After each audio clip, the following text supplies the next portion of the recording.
Well, hello and welcome to my studio. It's lovely to have you here.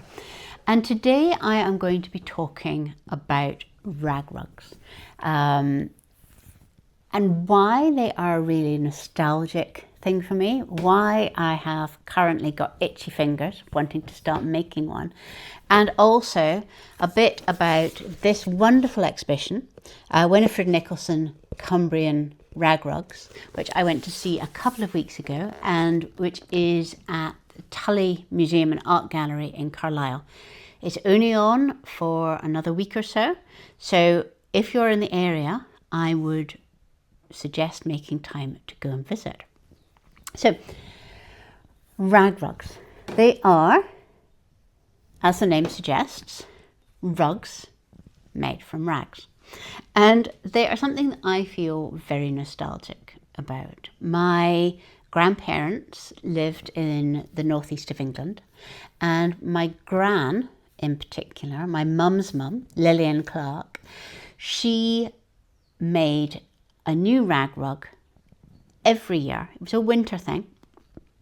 And she made basically a hearth rug, big hearth rug, which would go in front of the open fire. And it would last about a year. It would get ash on it. It would get, things falling out of the fire.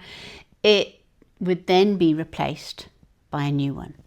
And I remember not exactly helping her with these, but cutting things up or collecting together fabrics or sorting them into colours. And that is a very clear memory of mine. And I think it's also a memory that many other people my age or maybe a bit older also have. I was talking to my friend Roger Bilcliffe, who is a gallery owner in Glasgow, and he had very similar memories as a child of being kind of like kept occupied off to the side where other people did the designing or the making, that kind of thing. It is very different in some ways to the way that rag rugs or hooky rugs or clippy rugs or proggy mats or whatever you call them, how it developed separately in America. So if you're watching from America and you're thinking, what is this rag rug? It's quite different from our tradition. Yes, once it went to America, it stopped being a craft that was associated with recycling and making do and poverty, and became something where you would do your design and you would buy the fabrics in the colours that you needed and you'd cut them into strips. But it would be, you'd start off with your design and then you'd get your fabrics. In the UK, it was very much a recycling and making with what you happened to have. So quite a different tradition. And I remember my gran, she would ask for anything that was way past wearing and mending. So my memory is of cutting up one of my orange t-shirts when we went on a visit to her, cutting it into strips. And it would really depend on what she had. And her designs were very, very simple because of that. She wasn't collecting lots and lots of fabrics and sorting them out and making them into a design. She would have her design and she did diamonds. So she would draw the diamonds onto the sack, because it was sacks that we used, typically sugar sacks that you could buy from the co-op specifically to make your rag rugs. And she would draw diamonds on, and she would do the diamonds in black and then fill them in with whatever colours that she had. So it gave a uniform kind of effect. It gave a designed effect to her rug, but it meant that she could use whatever she could get her hands on. My mum says that when she was sort of like younger and at home and part of this whole thing, that you really dreaded being the person who was having to cut things up because your hand would just get so sore with the going through all of these things. So recently, very, very luckily, I have inherited my gran's rug frame. I mean, there's very little has survived from my grand's house. And partly because, you know, she moved from what was quite a small semi-detached house on a council estate in Nelson Village, which is near Cramlington. She moved from there to sheltered housing. So a lot of things just disappeared at that time. But it seems that her rug frame had not. So I was given it very recently. I thought you might like to see what kind of scale we are talking about. So the frame is 2 bits like this. Now you can see they are really quite tall, and it is just basically a bit of wood with these slots at either end, and then a rebated bit which has webbing nailed onto it with upholstery pins. And this is the bit that you would have attached the sack to. But you can see this is the width, the potential width of your rug. So really quite, all of that webbing bit could be your active rug. So I have 2 bits, whoops, like that. And then I have 2 bits that are like this. Now, these would have all been made especially. You know, this wasn't something that you would have bought. It was something that somebody would have made for you. And these bits slot into here. And you can see that the holes there are for pegs. The pegs are missing, but I'm going to have to make some more of those. And the idea was that that would give you a working space. So you'd make your, you know, it could be really small if you had it like this, or it could be quite wide like that. And then this bit could turn around just to keep your worked bit done. So you could have done really, really big things. So I'm very excited to have this. And my mum thinks that somewhere she still has the prog, the thing for actually the tool that I will need. She thinks that she has seen it fairly recently. So she's going to look out, and then I'm going to have the whole thing. And I'm going to be able to make my own rag rug. In some ways, because I still have a large knitted blanket on the go, almost finished, I'm hoping that she maybe takes a few weeks to find that tool, and that will just slow me down. Anyway, and then I have lots and lots and lots of old wool fabrics, and I will decide what I'm going to be doing. So, on to the exhibition. Winifred Nicholson. In one of these serendipitous kinds of things, a lot of the women that I have been talking about all kind of connect through the stories that I'm telling about the things that they do. So last week I was talking about creativity and this important thing of just not letting it go. It can diminish down to something 5 minutes a day, but not actually dropping it. And that was something that I had heard a lot, that Barbara Hepworth had talked about, that when she had small children, she took down her working to different materials on not very much time a day, but she never actually let it drop. Now, Barbara Hepworth, with her triplets, the father of the triplets, who, you know, Barbara Hepworth was later to marry, was Ben Nicholson. And at the time, he was married to Winifred Nicholson. So we have this connection. The first rag rugs that are mentioned in this exhibition come from the 1920s. They are rag rugs which the Nicholsons bought for their newly acquired farmhouse.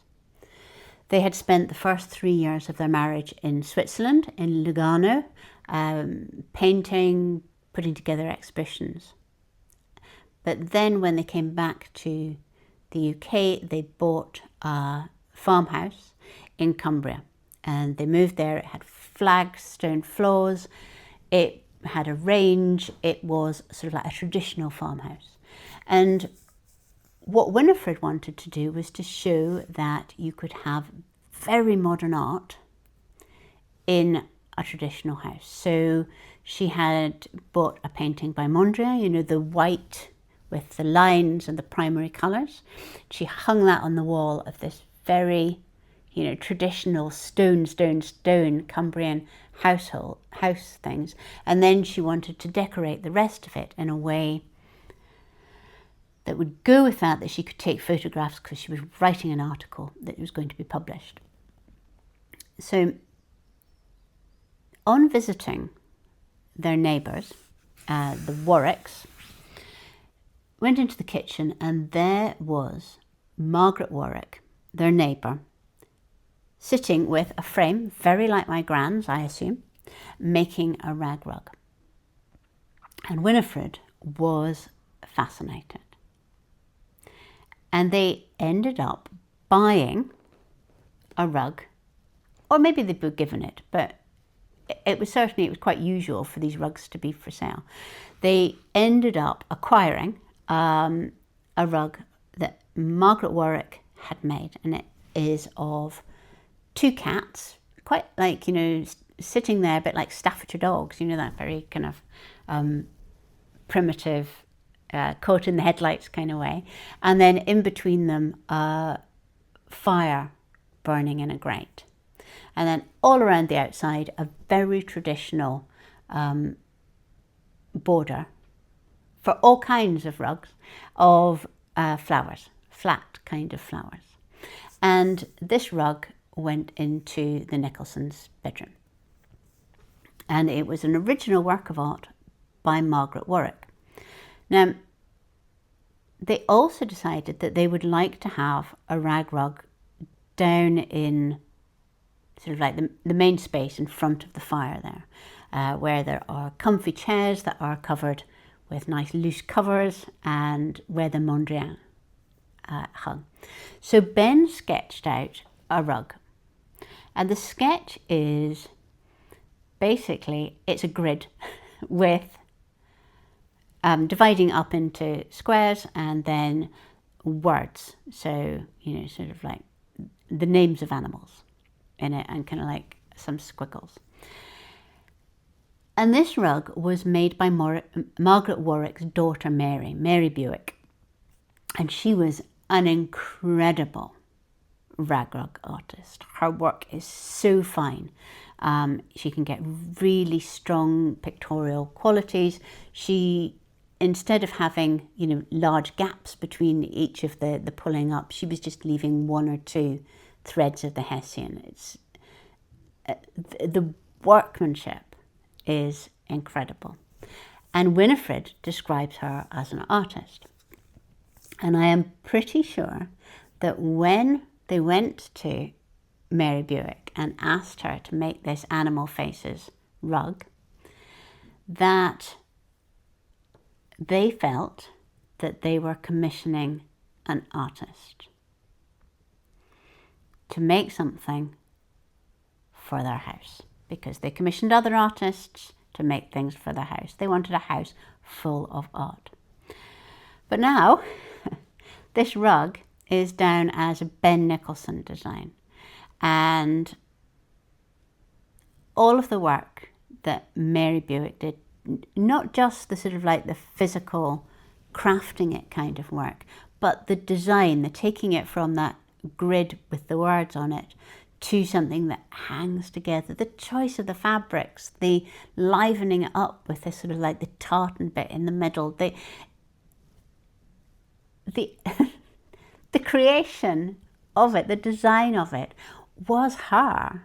But Ben Nicholson is a saleable artist, a commodity artist. He has value in that whole art world, so she disappears. And I personally think that that is a problem. Not a problem with people originally, because I don't think that they felt that it was their design or their creation, but with the way that it has been analysed and so on since. So then we have a gap. That was the 1920s. So that was before the Nicholsons' marriage got complicated. It was certainly long before they divorced. We have this gap right up until the mid-1960s. And, so from 1930 to the mid-1960s, no rag rugs in Winifred's world that we know of. But in the 1960s, she was called to a meeting by a woman called Nancy Powell. Now, Nancy Powell was the Liberal Party's agent for Penrith. An amazing woman. She had been a spy, where she'd been passing herself off as a Finnish student during the Second World War. And then she became the first full-time agent for the Liberal Party. And she was just obviously one of these people who was inspirational to so many things. And Winifred had thought it was going to be a political meeting.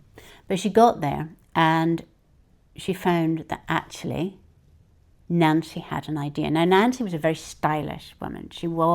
Her clothes were sort of hand woven and hand knitted and all kinds of colours. And she felt that the traditional skills of the Cumbrian farm women, particularly, making these rag rugs, could be developed into a source of income for them. Farms, it was getting more difficult to have a small farm, and she felt that developing the rag rugs as kind of like a cottage industry would be the way to go. But she felt that the designs would have to be more modern. They would have to be something that wasn't associated with poverty, wasn't associated with parents, wasn't associated with cutting miles and miles of strips to make the rugs that people remembered. So she felt that Winifred would be the ideal partner for this venture.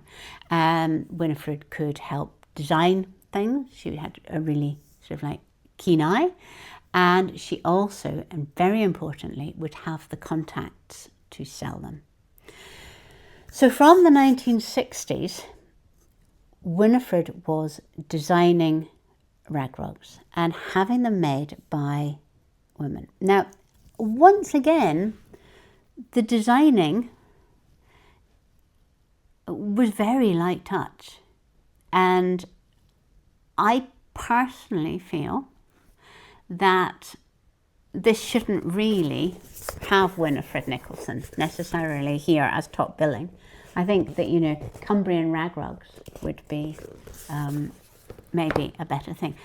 But I completely understand why it is there. And yes, she was running this project. But what would typically happen was she would go to somebody like, so Mary Buick was again, 30 years later working for her, incredibly skilled. But she would go to Mary Buick and go, I think we could have a cow rug. And Mary Buick would go and find inspirations for the cow, draw the landscape, collect the colours together, make it into a rug. And then Winifred would put it in her book, like write down the details, who made it, who things, and then go off and sell it. Now, to me, Mary Buick is the artist in this, and Winifred is somebody who's using her organisational skills and her ideas and her kind of like, is acting like a gallery owner or an agent or shop. So she did sort of like collect all of these women together to create things. And the range is astonishing. Seemingly there were probably about 200 rugs done as part of this project over what must have been almost 20 years. And there were maybe 12, 14 makers. Not all of them are recorded. Some of them are clearly more skilled than others. And the designing, Winifred designed some things, but then she would have other people design them. And I think that the lightness that she held the design for these in is shown by the fact that she got her grandchildren and grandnieces and nephews to do designs when they were children. And she would be giving them £1 a piece for a successful design. And personally, I think that the ones that are done by the children are amongst the most glorious in the show. There's a one of a hay wagon, and it is, it is the toddler's painting. It is joyous. Its colours are amazing. The structure of it, the detail of the grid on the hay wagon and things, I think it is absolutely glorious. Other things she basically copied from postcards or from another rag rug and so on. So I don't think that she would have thought, Winifred Nicholson's, well, maybe she was, I don't know what her character was like, but this Winifred Nicholson, I think it's a marketing thing. Because she was collecting them all together, and her son and her grandson have done a lot of research into the whole project. But for me, the joy of the exhibition was seeing the handiwork, the actual work that these women had done. The other joy of the exhibition, now if you get this catalogue, and this is a beautiful catalogue, I really would recommend it. It's got very good illustrations and so on. It gives you this, here's the original cat one. I had read the catalogue before I went, and I had somehow got the impression that these were kind of like pristine works of art, that Winifred had sold them to people who were treating them like works of art, who were maybe displaying them on walls or keeping them, separate and things. And that's because they have enhanced the photographs for the exhibition catalogue. But when you see them on the wall, you can see that they have been on floors, they have been in front of fires, they are damaged and squashed and worn, and they have been part of people's lives, which is of course what I adore in things. I don't